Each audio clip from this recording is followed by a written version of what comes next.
Bush Whisperer from the heart of the Penguin Sanctuary, Cape Town, Cape Agulhas. Have you ever listened to the song of the birds and to the madipole of the sound of nature? It's like a healing balm. It stretches the consciousness into the directions of peace and of joy and of harmony. And there seems to be some kind of a pattern and a rhythm being expressed in the way that these beautiful little creatures express themselves and talk to each other. The way nature has intended communication to be, like a song. And how we forget, getting caught up in our busy day-to-day lives, running this way and that, rushing around with a list of to-dos, all relating very much and very often to money, to the use thereof, the spending thereof, the gaining and obtaining thereof. And we forget to take a moment and listen to the beautiful, peaceful song of the birds, and what there is that we can learn from the song of birds. This is a shamanic secret, a well-guarded shamanic secret, it seems, even though it's not guarded at all. We tend to forget that nature is the supreme guru, the supreme teacher, and that the beings that we live with are here to inspire us and to touch our hearts with beauty and to teach us of the things of what we are, of what we can be, and to reveal the knowledge of the heart from whence all other knowledge springs, like a spring or a font of truth. And these birds also inspire us to consider how the small things are important and how the small things constitute the great things in life, and how we often equate little ants, little insects as being insignificant. But to the bird's world, those are fundamental. Their survival.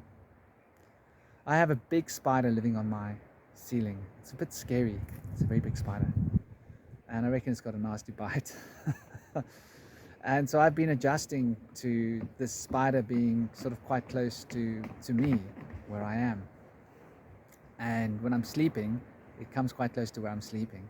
And I worry that it's going to walk over me in the night and I might try and brush it off and get bitten. But there is something to be experienced by nature, being close to nature. All aspects of nature are beautiful and touching, especially the song of the birds. There is nothing more stimulating in the mornings, more inspiring than the song of the birds as they tell us their tale of life. And they inspire us with the endless melodies and rhythms that they carry in their little beings. And penguins are another kind of bird. They're the kind of birds that live in the sea. If you've listened to the penguin song, it's been compared to the song of a donkey. And I do love the song of penguins personally. I find them quite invigorating as a creature. They're a little bit dangerous. You wouldn't imagine them to be so dangerous. But they're birds nonetheless. And so the birds are essentially the creatures. They're the creatures that came from the sea. They're very old. They've got a lot of history, our birds. They say that birds are the closest species to the dinosaurs. So they've got a very, very ancient heritage. And the song that they sing is the song of ancient history, you could say. It's the voice of a very ancient being talking to us.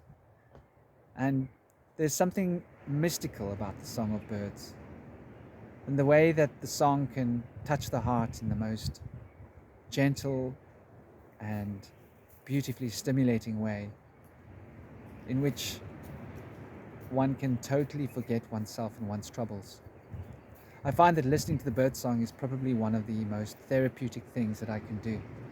Now, while I'm walking through this beautiful nature park that I'm in every day with my son every morning, for the dawn and the sunrise we spend on the beach, and then we walk through this park of beautiful places and beings.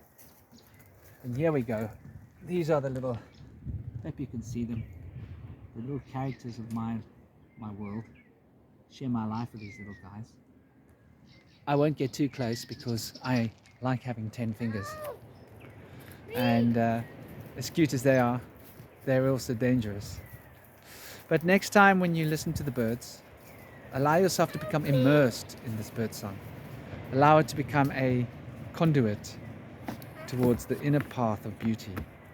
Allow it to touch your heart and to unfold your being with its beautiful song of life. And remember that nature is the great teacher, the great guru. Shaman understand this. We know this. Why we go and live in the jungles. It's why I spend so much of my life living in the jungles. Much of that barefoot, actually. To be in tune with the earth, to feel the earth, to be encompassed by the earth, to be held by the earth upon my feet, and to be enlightened by the earth. For the earth has her knowledge to teach, and we feel her current flowing through our feet. We hear her voice through the songs of the birds, and it's her breath that touches us when the wind touches our face and our brow. So I thought I'd leave you with something to bring you back to nature, to touch your heart and reveal the beauty and wisdom of birdsong, because it's something that we take for granted, but it's something so powerful, it's so enlightening and so inspiring, and it's free, like all the best things in life. This is the Bush Whisperer, sharing birdsong with you.